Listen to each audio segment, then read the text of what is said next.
Olá, testando aqui a entrada da nossa live de hoje.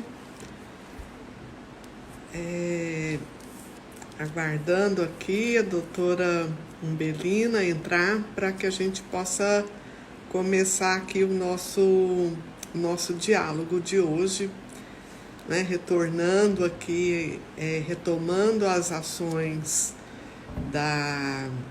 do nosso projeto Mais Mulher, Mais Democracia, e já ingressando aqui com a doutora Umbelina, que está conectando. Aí, Isso. doutora Boa Umbelina, noite. tudo bem? Tudo bem, doutora Ângela? Um prazer. Com muita alegria retomar o nosso projeto com a doutora Umbelina, o projeto Mais Mulher, Mais Democracia. Falar um pouquinho primeiro do nosso projeto, mas antes eu gostaria de agradecer a sua disponibilidade de ser a nossa primeira palestrante. Caiu aqui, mas já a doutora Umbelina deve já logo retornar, mas eu aqui já gostaria de agradecer a disponibilidade da doutora Umbelina, né, em ser a nossa primeira palestrante hoje da noite. Né? Não poderia deixar de agradecer o apoio da equipe da EGE, também não poderia deixar de agradecer o apoio recebido por parte do desembargador Eurípides,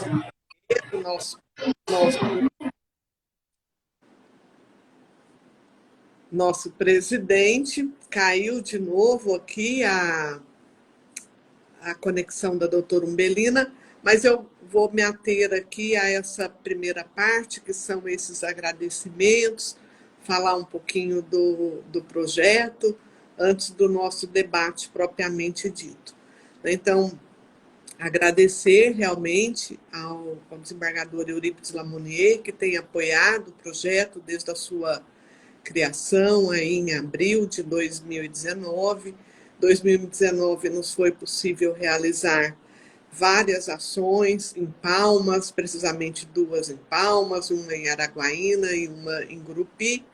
E agora, em 2020, não é, essa nossa primeira ação, e aí já entrando um pouco nesse contexto da imprevisibilidade, né, que essa pandemia tomou a todos aqui de surpresa, um inesperado, e nós precisamos nos readaptar, reaprender algumas coisas, partir para alguns desafios novos, por exemplo, as nossas comunicações, todas elas agora por essa via, não é? E certo que não podemos deixar também a pauta da participação feminina fora dessa questão, né? Ainda que seja aqui à distância, a gente vai tentar falar com vocês um pouquinho sobre essa questão. Então, falando um pouco já, e aí esperando que a doutora Umbelina consiga aí se reconectar, né? A gente vai tentar abordar um pouco hoje a questão do contexto histórico dessa participação feminina na política. Nós vamos ver que, historicamente, essa participação efetiva ela é muito recente, não é? A mulher só ganhou direito ao voto em 1932, né? Ainda a época do governo do Getúlio Vargas. Isso foi convalidado, por assim dizer, na Constituição de 1934. Então, assim, pouquíssimas mulheres, não é? Desde o começo, a gente cita aí algumas que foram pioneiras nessa questão, tiveram um papel bastante importante, se a gente lembrar, por exemplo, da Estou Constituinte, aqui, estou ouvindo. doutora Umbelina, do nosso contexto, assim, de uma Sim, parte eu estava acompanhando. muito, muito pequena, né? E que a Exatamente. mulher, historicamente, é muito recente a sua participação, mas apesar de recente, apesar de uma baixa participação, a gente tem também mulheres que têm uma pauta bastante ativa na política, né? E daí esse chamado para esse diálogo, para a importância desse diálogo da mulher. Então, doutora Umbelina, eu tentei enumerar algumas questões que eu acho que são entraves ainda hoje para essa pouca participação feminina, né? Porque essa baixa representatividade, ela se dá tanto no Senado como na Câmara de Deputados, no próprio Executivo, né? Em todas as esferas. Historicamente, no Brasil, nós só tivemos uma presidenta, né? E também no âmbito de governos dos estados, né? Pouquíssimas mulheres. Então, nesse contexto assim de tudo isso, eu listei entre as coisas uma das primeiras coisas assim, que eu achei considerável mencionar foi a questão da própria composição dos diretórios partidos, não é? Dos partidos políticos. Eles são compostos aí, em sua maioria por homens. Mesmo aquela questão das comissões provisórias e que as pessoas se tornam quase donas Os partidos, né? E muitas vezes isso dificulta a participação feminina. Quando a mulher é muitas vezes ali chamada, ela vem mais para cumprir um requisito do que para efetivamente participar. Eu queria ouvir um pouquinho você primeiramente sobre isso. Então, doutora Ângela, eu quero agradecer mais uma vez o convite, né? Eu, como juíza eleitoral aqui da primeira zona em Araguaína, a senhora está em Palmas, né? Como juíza membro do TRE, quero parabenizar a senhora, que está fazendo um excelente trabalho à frente desse programa, que é um programa permanente do tribunal, né? Um programa Mais Mulher, Mais Democracia. Eu já tive a oportunidade de participar com a senhora aqui em Araguaína de um encontro com mulheres, né, para tratar sobre essa temática, porque eu acho que é importante a gente estar debatendo esse assunto e diante desse cenário que a senhora já colocou, de baixa representatividade, né, apesar de termos leis afirmando a necessidade, a própria Constituição Federal, a nossa Constituição Cidadã de 88, ela garante a igualdade, né, é uma Constituição que foi fruto dos movimentos sociais e ela nasce já com essa pauta de colocar a mulher nesse pé de igualdade, né, porque a mulher ela tem os mesmos direitos que os homens.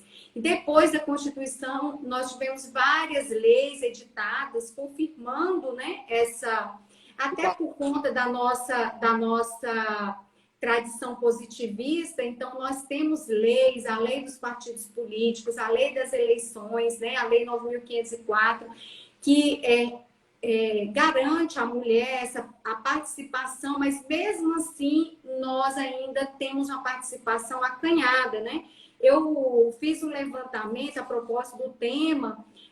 Hoje nós temos apenas uma governadora, já tivemos uma presidente da República, uma série de questionamentos do porquê foi impeachmentada, se era porque era mulher ou não, nós não vamos entrar nessa seara, mas nós temos nessa atual conjuntura apenas uma governadora mulher e somos 27 unidades da federação, né? Então, senadoras, temos 81 cargos de senadores e apenas 12 senadoras. Deputados federais, nós temos 513 vagas no Parlamento Federal e apenas 77 mulheres eleitas na atual. E nesse momento atual, apenas em torno aí de 55 mulheres, porque muitas já deixaram a vaga para um suplente. E interessante que na eleição de 2018, nenhuma mulher foi eleita em 3 estados, Sergipe, Maranhão e Amazonas, né? Então, além de tudo, vamos aqui para o estado do Tocantins. Aqui nós temos, Palmas tem uma prefeita, Araguaína também já teve mulher prefeita. Mas como vereadores, nós só temos uma vereadora em Palmas, quando aí existe 19 cadeiras, né, no Parlamento Municipal. Aqui em Araguaína nós temos 17. Eu estou tratando dessas 2 cidades porque nós não conseguiríamos estar pontuando todas as cidades do Tocantins, né? Mas Araguaína nós temos 17 cadeiras na Câmara dos Vereadores e apenas 2 vereadoras, sendo que uma foi eleita como suplente. Então, os números, eles realmente retratam essa baixa representatividade pontuada pela senhora, né? Que é muito fruto do nosso contexto histórico, cultural. A política ainda é vista como um lugar muito masculino, né? Um lugar muito do homem.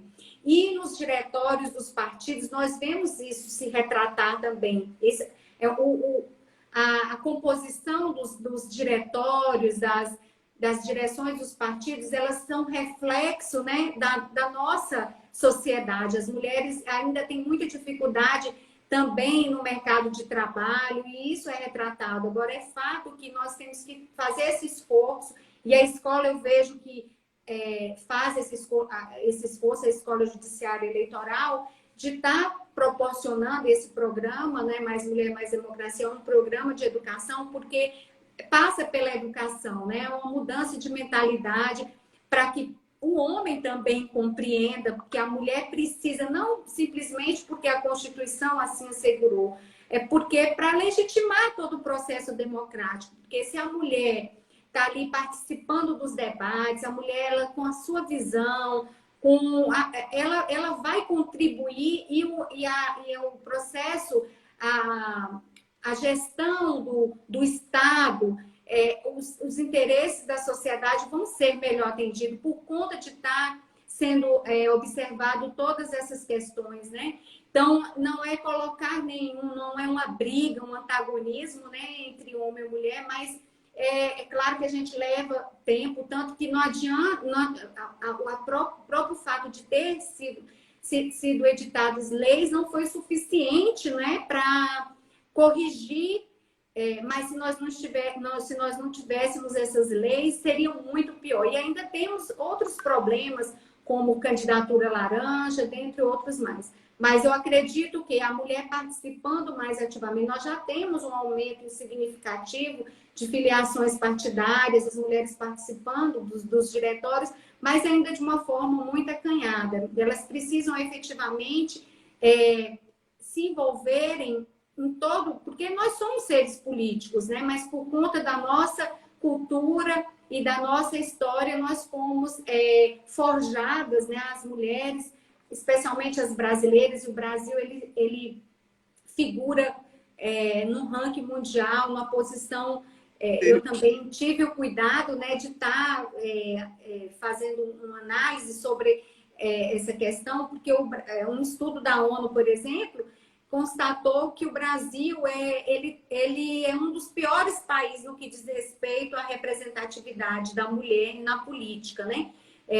Nós estamos na posição aí 154 de um total de 174 países, pior do que até muitos países árabes, países que têm aí uma tradição de subjugar a mulher.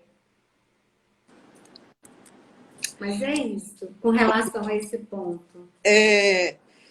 Eu também me preocupo muito e vejo assim que essa dificuldade da mulher participar, ela muitas vezes está ligado a uma questão talvez cultural mesmo, não é? Mas o mais difícil para mim, rebate aí, às vezes, na questão do preconceito mesmo. Né? Às vezes, assim, a gente ouve muito, né, fazendo aqui uma analogia, não com a política, mas, por exemplo, uma mulher, ela não quer ir numa médica mulher, ela quer ir num médico homem. Né? E às vezes, assim, tem aquela resistência também de mulher votar em mulher.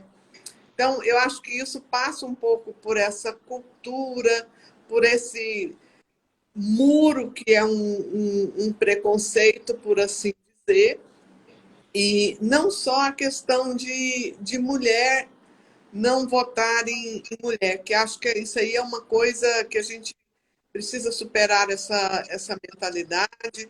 A mulher, ela é sempre muito capaz e basta a gente observar a questão da proporcionalidade nos bancos das universidades, na questão das profissões assim, aonde a mulher chega por questão de mérito dela, seja aprovação em concurso, aprovação, ingresso em universidade, ela vai muito bem. Ela tem dificuldade aí quando tem esse filtro do poder, né? E aí, novamente, voltando à questão da cultura, a gente percebe que muitas vezes aí, eu até sempre cito aqui uma questão na literatura antiga, lá naquela obra Odisseia, né, em que Penélope ela é silenciada pelo filho dela, né, porque ele diz lá que ele que tem o governo da casa. E aí manda a mãe se calar porque ela não governa sequer a casa, né? Ela não tem direito de no âmbito daquele debate. Então, assim, a mulher é muito silenciada. E isso acontece em todas as classes sociais. Esses dias mesmo eu me vi constrangida num grupo em que eu defendia aí uma questão de paridade feminina aí para uma certa questão e eu fui assim simplesmente metralhada por uma série de pessoas assim defendendo de forma violenta, né, o argumento aí de não seria nem paridade, seria uma questão de cotas aí de participação. Então a gente vê que em todas as classes sociais, em todas as esferas de poder, né, essa questão aí dessa cultura e desse preconceito. A mulher ela tem que constantemente se metamorfosear aí para se fazer ouvir. Também nesse sentido, eu queria que você falasse um pouquinho aí dessa questão da cultura, da educação, do preconceito. Se você puder falar com a gente um pouquinho sobre isso. Então, eu também já senti assim esse preconceito. E achei interessante, aqui tem uma vinheta do TSE, uma campanha, né, para estimular as mulheres a participar da política. E aí a vinheta fala, né, que quando você exerce um cargo de poder, você influencia outras mulheres positivamente a exercer. Então a senhora influencia, né? E aí, mas é fato, né, que mesmo nós temos aí, sendo a maioria da população, hoje o IBGE diz que nós somos 52% da população brasileira, nós temos toda essa estatística que confirma que nós não exercemos cargos de poder em maioria, como deveria, não, ainda que não fosse maioria, mas que tivessem mais oportunidades, existissem mais oportunidades para as mulheres, bem como cargos eletivos, né? E essa questão de mulher no voto em mulher, eu vejo assim, pelas análises que eu já fiz, as reflexões, as leituras, que às vezes não é nem tanto tem aquela implicância, né? A mulher fala de mulher, mulher implica com mulher, mas é mais uma sensação mesmo de impotência, é algo até um pouco inconsciente, de como se a política não fosse coisa para a gente, coisa para a mulher, né?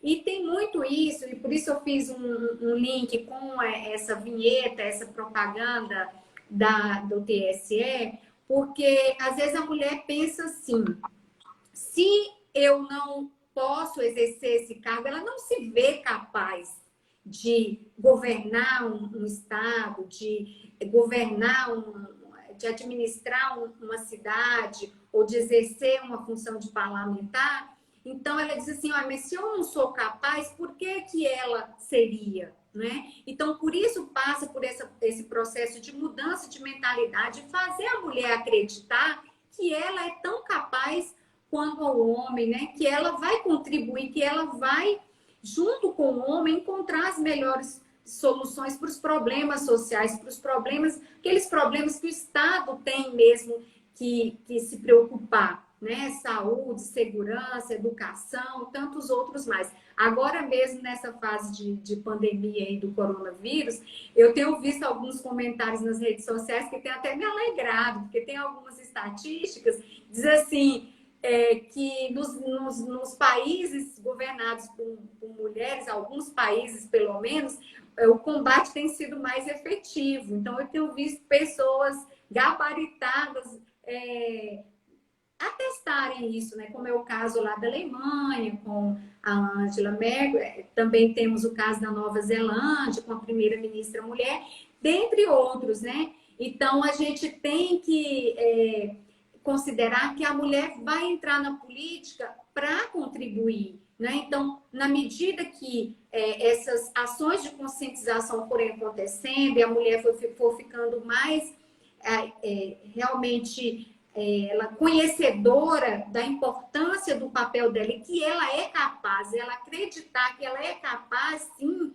de contribuir com a política e que ela, como ser humano, ela é um ser político, ela é um ser que está inserido na sociedade, então essas barreiras vão caindo, né? Eu acho que é esse o papel, os movimentos sufragistas, com a bióloga a Berta Lutz, e tantos outros. Nós tivemos em 1927 a primeira mulher aqui no Brasil que exerceu o direito de voto. Ali foi chamado o voto de saia. Hoje nós não usamos só saia mais, né?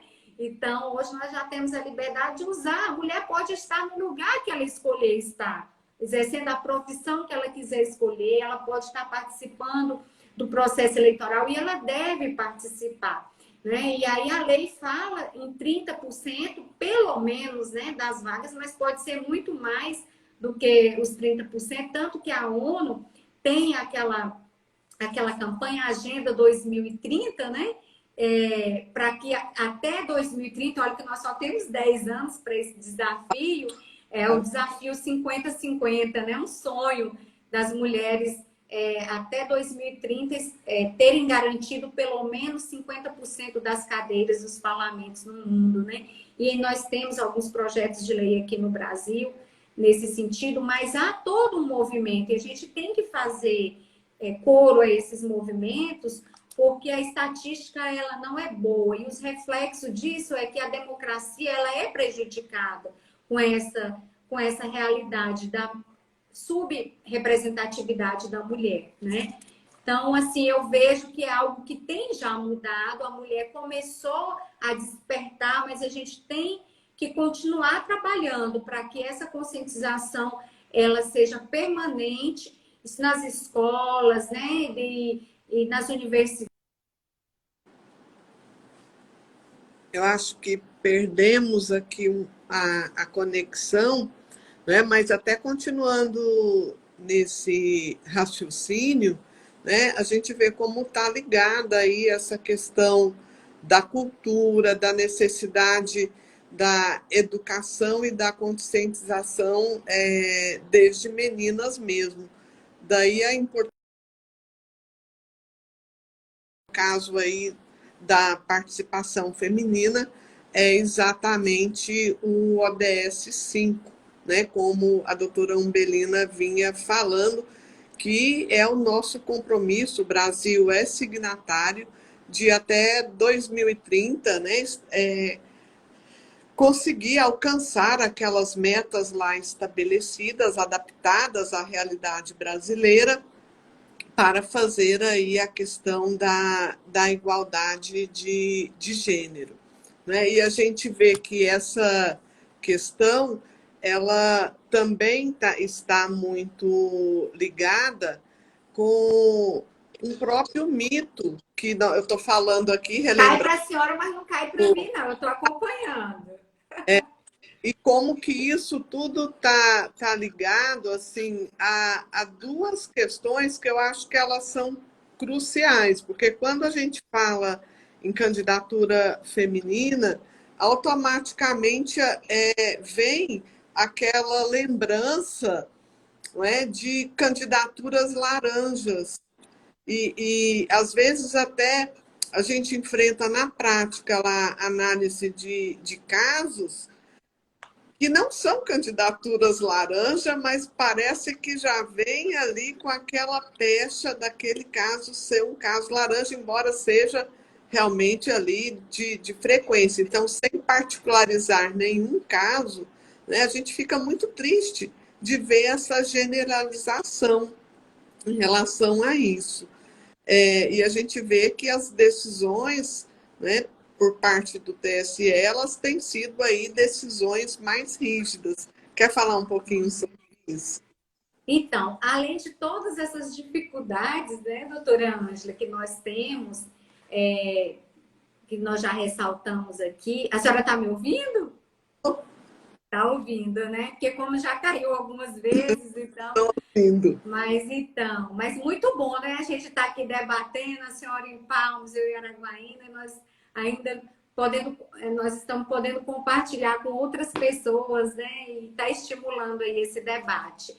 Mas, além de todas essas dificuldades, nós ainda temos aí toda essa situação com as candidaturas laranjas, né? Porque não é a regra, mas tem acontecido com muita frequência. Mas eu vejo assim que o papel da própria sociedade ao denunciar, né, o do Ministério Público ao fiscalizar e do Judiciário com uma jurisprudência no sentido de coibir, porque a lei, o legislativo já fez o seu papel com a lei 9.504 ao estabelecer a obrigatoriedade da cota, né, de 30% pelo menos de candidatura para mulheres. Mas o que é que acontece? E nós tínhamos também aquela obrigatoriedade de 5% dos recursos e o TSE já com o entendimento de que os recursos têm que ser pelo menos de 30%, né?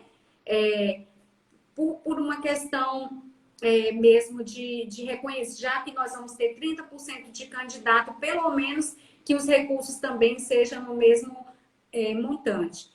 Então, o que nós temos assistido?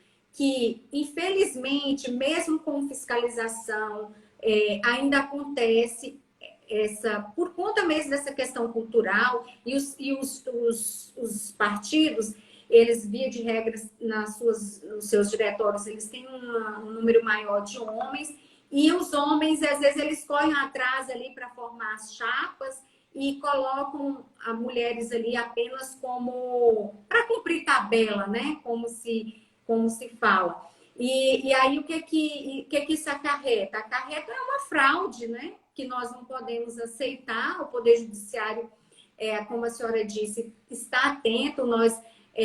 Esse tema foi debatido por muito tempo no TSE.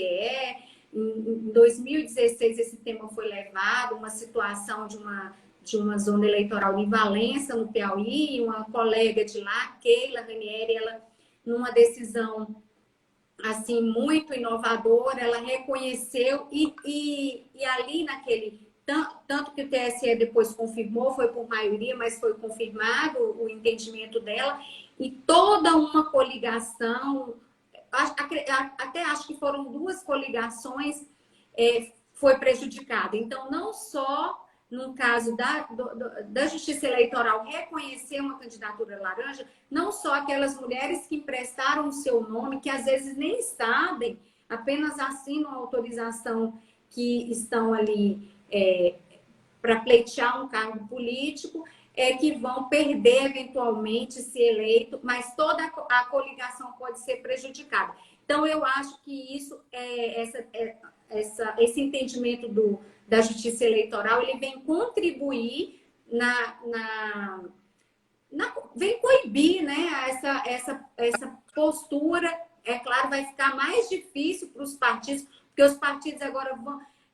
a Luciana Lócio, inclusive, ela tem todo um estudo, ela foi ministra do TSE, ela é uma estudiosa, né, da matéria, e ela tem todo um estudo no sentido de demonstrar como várias candidatas, centenas de candidatas, sequer conseguem um voto, né? É claro que isso acontece também com a candidatura de homens, né? Que apenas emprestam o nome para compor uma chapa. Mas isso é mais acentuado no que diz respeito às candidaturas laranjas de mulheres, tanto para destinação de recursos, porque agora tem essa obrigatoriedade dos 30%, né? Como Luciana Loss, porque elas são as viúvas ricas, né, do processo eleitoral. Exatamente, exatamente. Então, ela tem defendido no mesmo sentido, porque eu acho que é algo que enfraquece mais. Se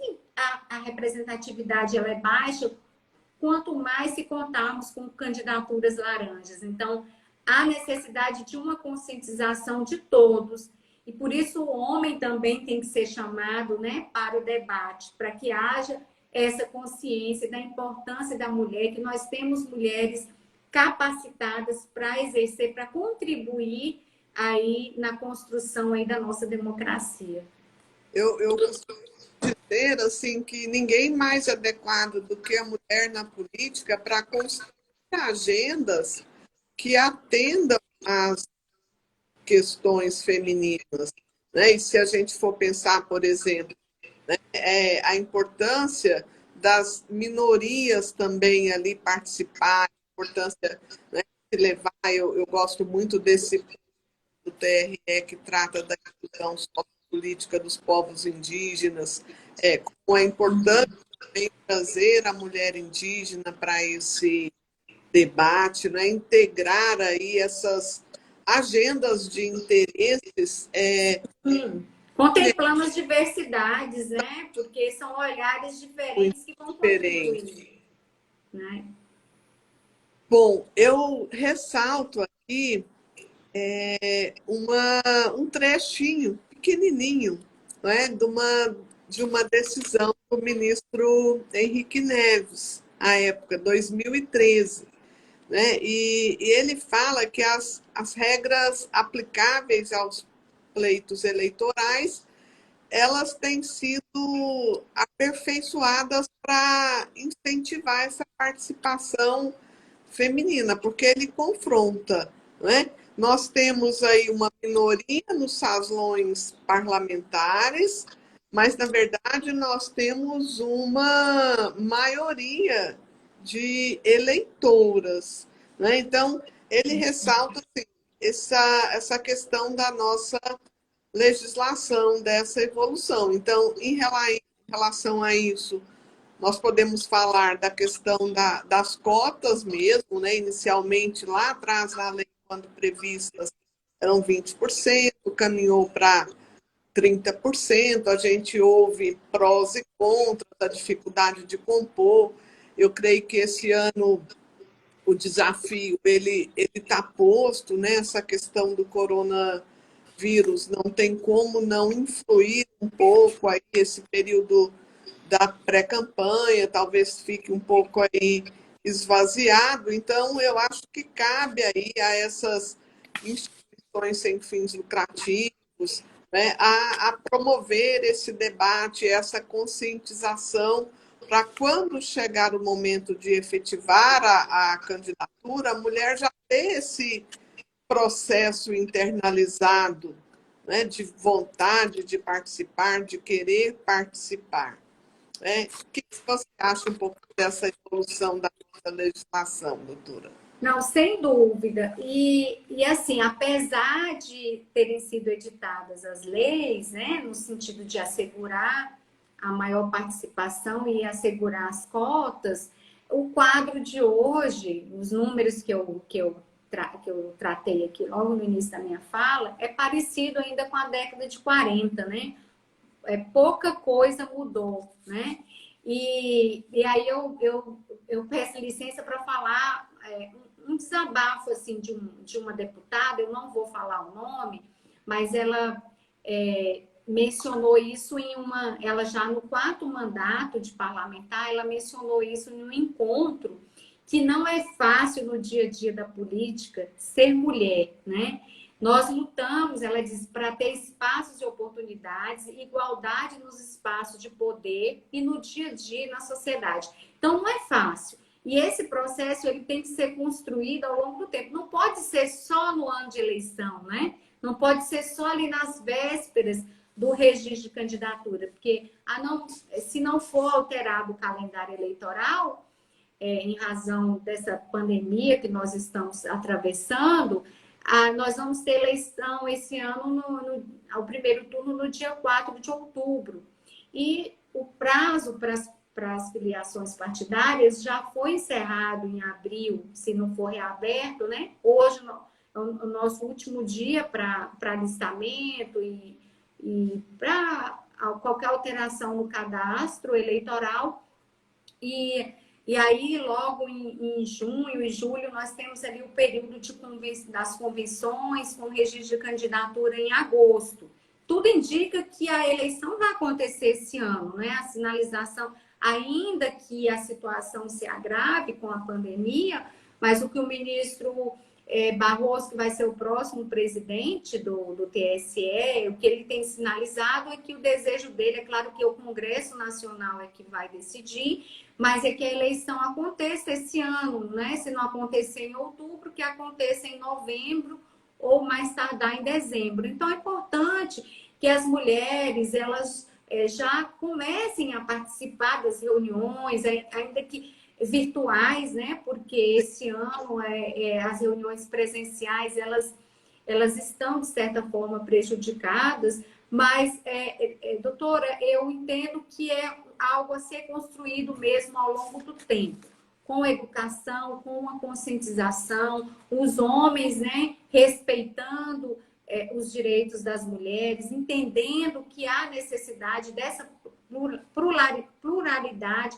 A nossa própria Constituição assegura, né, o pluralismo político, né? Então, é algo que nós temos que lutar para que aconteça realmente na prática, né? E o ministro, ele tinha toda a razão, né? Quando ele no voto dele, ele colocou essa argumentação, essa fundamentação, porque realmente a candidatura laranja, ela fere a democracia. Eu entendo que ela fere a democracia na medida que o processo democrático ele fica contaminado porque o processo eleitoral ele não foi transparente e lícito como deveria, porque a candidatura laranja ela é uma fraude, ela é um crime, né?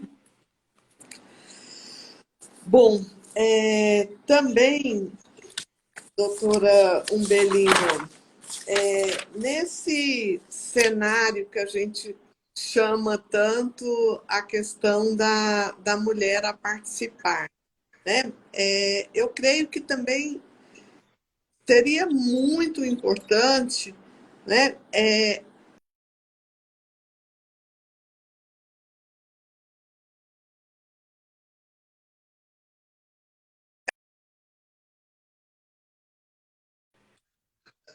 uma dupla jornada. Ela trabalha em casa, né? Ela tem muitas vezes a questão do cuidado dos filhos. Nós estamos passando por isso agora, né? Nessa situação. Por exemplo, eu tenho um neto de 11 anos que está assistindo aula aqui gravada em casa que ele assistiria na escola. Dá trabalho para controlar. E isso acaba sempre para a mulher, né? E daí também a ideia de bons projetos, construir programas políticos que também sejam atrativos, né? E às vezes eu sinto que falta um pouco de oportunidade nesse sentido, né? Dizer, o homem está mais da política do que a mulher, né? Mesmo talvez aí seja falta de oportunidade, penso eu, mas eu acho que investir um pouco nessa questão da educação política, né? E aí a importância daquilo que você ressaltava lá dos ODS. São metas sempre que nós temos que pensar de aqui médio e longo alcance para alcançar esse objetivo. Eu acho que daí está um pouco a tônica do nosso projeto, que eu aproveito para fazer um pequeno parênteses, né, e te parabenizar aqui, ainda que virtualmente, por integrar a nossa comissão também de acessibilidade, que é outro projeto Menina dos Olhos do Tribunal, e eu tenho certeza que a gente vai fazer um grande trabalho juntas. Né? E para falar um pouquinho mais aqui na questão da mulher, né? Você acha que a questão da distribuição do fundo partidário aí está justa? Como que isso acontece, né, nessa repartição aí? Tá bom? Precisa mais? Como é que deveria ser gerida essa questão? Então, é como a senhora disse, né? Que as dificuldades, elas começam pelas chamadas obrigações de mulher, por conta da nossa questão cultural, né? Porque a nossa sociedade ela é muito machista e por mais que a gente divida as tarefas, a gente acaba mesmo, em razão até da própria natureza e da singularidade da mulher, a mulher acaba tendo mais habilidade para algumas tarefas, né? Mas as ações afirmativas, elas estão aí a todo tempo acontecendo e isso é muito bom, né? Eu fico feliz de estar participando desse movimento, até mesmo dessa live que eu acho que está inserida, né, nesse contexto de educação, de educação política. E penso que o fundo partidário tem que ser usado para isso também, para essas ações de educação, de envolvimento das mulheres na política. Por isso, o entendimento do TSE, né, no sentido de que seja assegurado pelo menos 30% e que haja, eu acredito que seja razoável, penso, mas que haja uma fiscalização efetiva, né? Dessa aplicação, para que não aconteçam burlas, né? O resultado das urnas tem demonstrado que pode estar acontecendo burla, porque as mulheres não têm conseguido uma votação expressiva que assegure, não é, assumir um cargo eletivo. Inclusive, eu fiz uma pesquisa, um estudo, e encontrei uma pesquisa muito interessante de duas professoras, uma da Universidade dos Estados Unidos e outra da Universidade do Reino Unido. Elas estudaram as candidaturas laranjas aqui no Brasil, a efetividade das cotas aqui no Brasil, e constataram, em razão do resultado, do número de votos que as mulheres têm alcançado nas urnas, que pelo menos 35% dessas mulheres teriam sido usadas, né, apenas mesmo como candidatas de fachada, né, em vez de cumprir o espírito da lei com relação à cota para assegurar realmente a efetiva participação da mulher, elas tenham sido usadas para burlar. Isso acontece também na aplicação dos recursos do fundo partidário. E é uma boa cifra, né, de valores aí que tem sido aplicado, não em prol aí, de políticas que efetivamente não incluía a mulher na política, né? Então, e elas concluíram que a questão não é nem de competitividade, da competitividade entre homem e mulher, mas no simples fato mesmo, não a competitividade, tudo bem, é como a senhora falou, muitas vezes é porque a mulher não tem desempenho na urna, não aconteceu nenhuma burla, e o simples fato, o que aconteceu foi o simples fato dela não ter alcançado um desempenho satisfatório que levasse a uma vitória, né, no pleito. Então, mas o que foi constatado nessa pesquisa é que realmente não foi uma questão de competitividade, mas uma questão mesmo de burla. a legislação, né? Então, muitas nem o voto da própria mulher foi computado, né?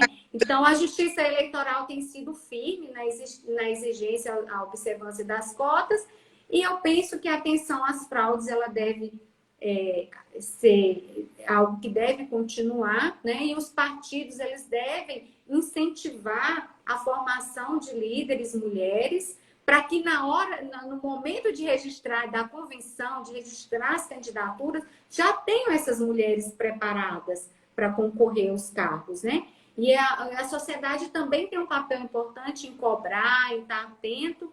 E aí a conclusão dessa pesquisa é que quanto maior o IDH, quanto maior a participação das mulheres, maior o IDH do país. Então, nós vamos ser um país considerado como um país mais desenvolvido. E olha que o Brasil é uma das 10 maiores economias do mundo, né? E estamos perdendo aí nessa seara da representatividade da mulher. E eu vi uma pergunta aqui, né, que eu estou aprendendo também aqui, é a minha primeira live, mas eu vi que bom que tem despertado interesse, uma pessoa, eu só não consegui gravar o nome da pessoa, peço desculpa, que perguntou o nome da juíza prolatora da decisão com relação aí ao reconhecimento das candidaturas laranjas lá no Piauí, é a Keila Ranieri, na zona eleitoral de Valença, no Piauí. Ela teve o nome dela escrito aí nos anais aí da Justiça Eleitoral, razão dessa coragem, né, dessa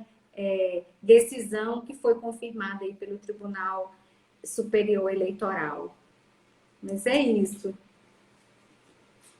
Doutora Umbelina, como mensagem final assim, de todo o nosso debate, o que você gostaria de deixar para as pessoas que nos assistem?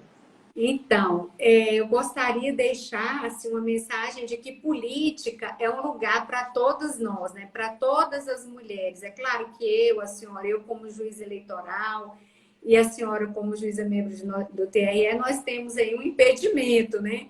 Mas eu falo nós num sentido geral, né? Que a mulher ela pode estar no lugar que ela escolher, ela tem capacidade, e que os partidos políticos eles precisam respeitar as leis, né, para que essas cotas sejam efetivamente garantidas, né? E que esse debate ele deve ser um debate constante da sociedade, porque o cenário esse cenário todo que nós tratamos aqui, que nós debatemos, ele só vai mudar se houver um efetivo engajamento, né, das mulheres na política, que implica não só em votar, né, porque as mulheres elas até têm exercido o direito de voto, né, mas de se filiar em um partido político, porque há uma necessidade para a mulher ser candidata como homem, de ser filiada a uma agremiação política, a um partido político, compor chapas, né, e efetivamente participar das campanhas, participar das propagandas, tanto partidária como propaganda eleitoral, e conseguir um maior número, né? Eu sou esperançosa de que já agora em 2020 nós vamos mudar as estatísticas, alcançando um número maior de mulheres eleitas, né? Porque nós somos todos seres políticos e nós temos esse anseio, especialmente que o Brasil saia desse patamar de subrepresentatividade da mulher na política e passe para um patamar de respeito às diversidades, dessa questão de gênero, que a mulher também tem que ter voz na política. É isso, eu quero parabenizar a senhora pela iniciativa, me coloco aqui à disposição. Eu sempre aprendo muito com os desafios que a senhora nos lança, né? E quero agradecer também a equipe da Escola Judiciária do Eleitoral, que também nos apoiou aí na realização dessa ação aí do programa Mais Mulher, Mais Democracia. Aprendi muito, estou aprendendo com essa experiência. Bom, pessoal, eu também aqui nas entrelinhas, meu computador acabou desconectando o WhatsApp, mas eu vi aí uma questão também que alguém formulou relacionada à questão do abuso religioso, né? nós temos que estar atentos a isso. Isso é uma questão bastante nova. Normalmente a gente ouve muito falar da questão de abuso econômico, que é uma questão que se tem que tomar bastante cuidado agora, em especial na época da pré-campanha, para que posteriormente isso não venha a preocupar, não é? E essa questão do abuso religioso, nós temos que estar também atenta a ela, né? E isso eu acho que nós superamos diante de tudo isso aí que a doutora Umbelina tão bem falou nessa construção dessa nova sociedade, dessa sociedade mais paritária que todas nós queremos, né? Então, da minha parte também, eu gostaria de deixar aqui, né, uma palavra de incentivo a todas as mulheres, né, que reflitam bastante, tem aí bastante tempo, aquelas que já estão filiadas, né? Nosso prazo lá da filiação, ele foi até 4 de abril, mas daí até agosto, até acho que as convenções começam dia 20 de julho, salvo engano, se eu não estiver enganada, que pensem bastante, participem, for realmente pensarem em candidatar, lembrar que maio é o mês que já pode fazer a vaquinha lá da internet para pré-campanha, só não pode gastar o dinheiro, né? Só depois que efetivamente for candidata. Mas se realmente for, tiver já essa pretensão, lembrar então aí que a partir de maio, já com os requisitos estabelecidos pelo TSE, já é possível fazer essa arrecadação, porém gastar lá na frente quando estiver efetivada a candidatura. E eu desejo aí muitas mulheres na política, né, enfrentando aí essas regras novas. Esse ano não vamos ter coligações para vereadoras, né?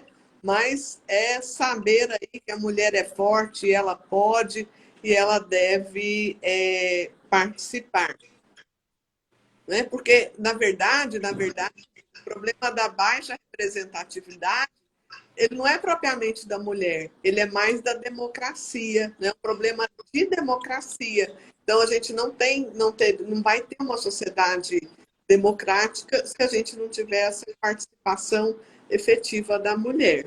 Então, doutora Umbelina, de coração, eu também te agradeço muitíssimo ter aceitado o nosso convite e novos desafios virão. É você ver. Obrigada.